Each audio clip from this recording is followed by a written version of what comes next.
Jawaban Rene Albert soal desakan mundur. Benarkah Ciro Alves ke Persib? Kisah alumni Liga Malaysia. Dan beberapa berita menarik lainnya.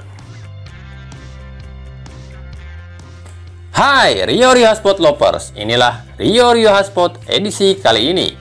Tapi seperti biasa, sebelum kita lanjut ke videonya, mohon dukung channel ini agar terus berkembang dan bisa memberikan berita-berita informatif yang semoga saja bermanfaat untuk kita semua dengan cara klik subscribe, aktifkan notifikasi loncengnya, like, share, dan juga komen. Dan inilah Rio Hotspot selengkapnya.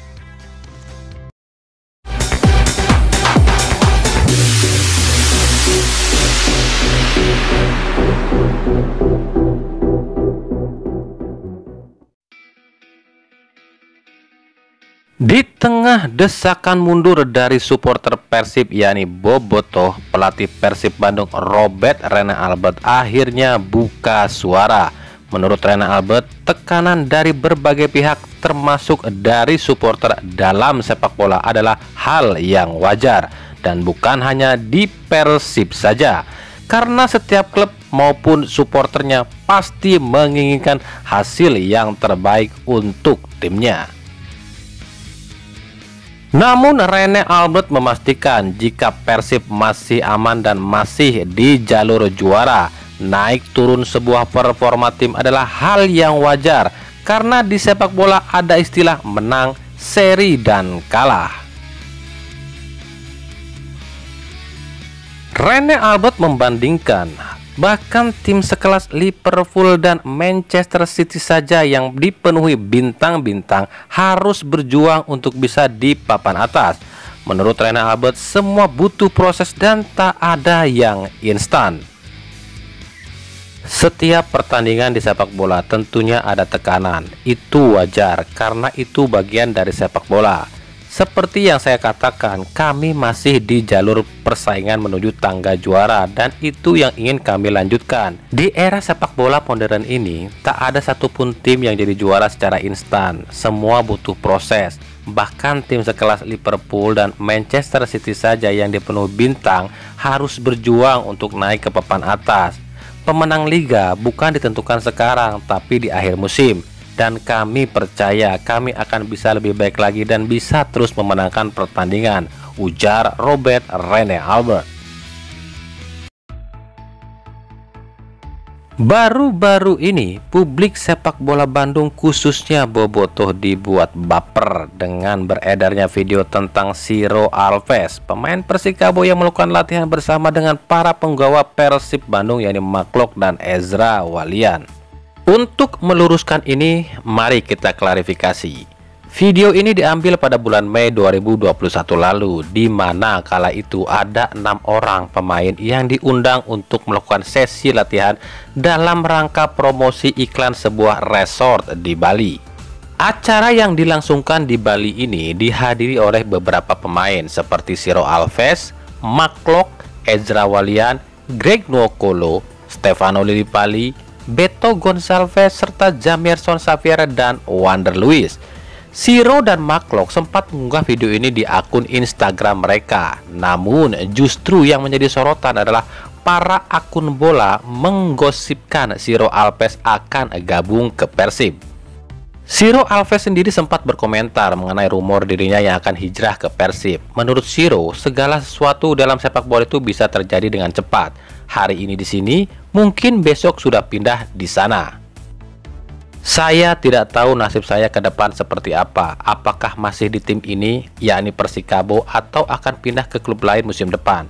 Saya juga tidak bisa memastikan apakah saya akan bertahan di klub saya sekarang. Karena dalam sepak bola begitu cepat berubah. Hari ini di sini, mungkin besok sudah di sana, ujar Ciro Alves. Nah, bagaimana menurut kalian? Jelaskan? Lalu, apakah Ciro Alves akan ke Persib musim depan? Sebagai catatan, Bruno Catanhede dikontrak Persib cuma hingga akhir musim ini saja. Sementara David da Silva dikontrak selama 2 tahun loh. Malaysia. Negara tetangga Indonesia yang masih satu rumpun dengan Indonesia ini memang beberapa tahun belakangan ini selalu bersitegang dengan Indonesia, baik dari segi apapun termasuk sepak bola. Malaysia mengklaim jika sepak bola mereka lebih bagus dibanding Indonesia. Hal ini didasari beberapa kali timnas Indonesia kalah atas timnas Malaysia. Kecuali di Piala AFF 2020 lalu di mana timnas Indonesia mampu mengalahkan timnas Malaysia di bawah asuhan Sintayong. Begitupun dengan kualitas liga, Malaysia mengklaim kualitas liga mereka lebih baik dari Liga Indonesia. Secara ranking FIFA memang benar, Liga Malaysia masih di atas Liga Indonesia. Namun jika melihat kualitas pemain, yuk kita bandingkan. Di jendela transfer ini ada 5 pemain ex Liga Malaysia, yakni 3 di Persija Jakarta, yakni Makan Konate, Syahrian Abimanyu, dan Ryuji Utomo. Sementara 1 di Persib yakni David Da Silva dan 1 di Borneo yakni Kei Hirose. Makan Konate dan David Da Silva adalah rekan satu tim di Liga Malaysia di Terengganu FC. Uniknya, kedua pemain ini adalah pernah satu tim di Liga Indonesia bersama Persebaya. Sebelum hijrah ke Liga Malaysia, catatan Konate di Liga Indonesia adalah PSPS Pekanbaru 6 gol dari 16 laga, Barito Putra 6 gol dari 14 laga, Persib Bandung 26 gol dari 30 laga, Arema FC 19 gol dari 51 laga, Persebaya 4 gol dari 2 laga. Catatan cukup apik bukan? Namun di Liga Malaysia, ia hanya mampu cetak 6 gol dari 21 laga bersama T-Team. Di Terengganu, ia hanya mampu cetak 1 gol dari 20 laga. Sekembalinya dari Malaysia dan bergabung dengan Persija Jakarta, 2 laga sudah dijalani Konate. Memang telah cetak 1 gol, namun belum bisa berikan kemenangan bagi Persija Jakarta. Lalu bagaimana dengan David Da Silva? Menorehkan 35 gol dari 42 laga bersama Persebaya selama 2 musim. Lalu pindah ke Liga Malaysia bersama Terengganu FC, hanya mencetak 7 gol saja dari 15 laga. Sekembalinya dari Liga Malaysia bergabung dengan Persib Bandung, sejauh ini David Da Silva belum bisa mencetak 1 gol pun. Sementara Kei Hirose yang didatangkan dari JDT Malaysia justru lebih parah. Di laga debutnya justru terkena kartu merah. Sekarang kita tunggu 2 pemain lagi ex Liga Malaysia, yakni Ryuji Utomo dan Syahrian Abimanyu di Persija Jakarta. Mampukah tampil apik ex Malaysia ini?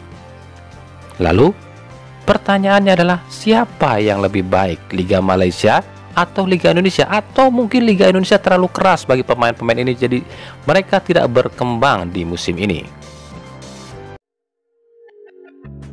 Entah apa yang ada di benak Haruna Sumitro, anggota Exco PSSI yang juga bos Madura United ini, sampai harus melontarkan kata-kata yang menyinggung pelatih timnas Indonesia Sintayong. Dalam sebuah podcast JPNN, Haruna mengatakan jika Sintayong hanyalah pelatih biasa saja yang sama saja dengan pelatih lain karena hanya mampu berikan gelar runner-up di Piala AFF. Bahkan Haruna terang-terangan mengatakan dirinya tak suka dengan pemain naturalisasi atau keturunan yang belum tentu kualitasnya lebih baik dari pemain lokal. Jelas pernyataan Haruna ini mendapat cibiran keras dari netizen tanah air. Para netizen sempat mengunggah tagar Haruna out dari PSSI. Apakah Haruna lupa selama di Madura sudah berapa banyak pemain naturalisasi yang dipakai oleh Madura United? Sebut saja Greg Nwokolo, Christian Gonzalez, Rafael Maitimo, Beto Gonçalves, Saki Tehdo, Fabiano Beltrame, Oke John, Guy Junior hingga Silvio Escobar. Bahkan di awal musim 2020 lalu ada 2 pemain keturunan yang kabarnya dititipkan untuk dinaturalisasi di Indonesia, yakni Robert Junior Dos Santos dan juga Mikael Parto Di Kromo yang juga keturunan. Lalu apa ini Haruna Sumitro? Banyak yang menganggap Haruna Sumitro kurang waras dan mabuk. Diam tak berguna, sekalinya bicara malah membuat kesal. Itu ucapan netizen. Dari Persita Tangerang, usai takluk 0-2 dari Bali United, pelatih Persita Widodo Ceputro kembali menyoroti keputusan PT Libe yang menyelenggarakan seri 4 dan seri 5 di Bali. Menurut WCP, diselenggarakannya putaran 5 dan 4 di Bali akan menguntungkan sebagian pihak, terutama Bali United. Karena ini artinya Bali United akan bermain di kandang terus, dan kemungkinan Bali United akan dibantu wasit pun terbuka lebar. Hal ini terbukti kala laga Persita kontra Bali United Senin 17 Januari 2021 kemarin. WCP mengaku dirugikan keputusan wasit karena ada beberapa pelanggaran yang harusnya diberikan pelanggaran namun tak digubris wasit. Seperti pelanggaran bek Bali United Abduh Lestaluhu terhadap pemain Persita Kasim Botan di kotak penalti.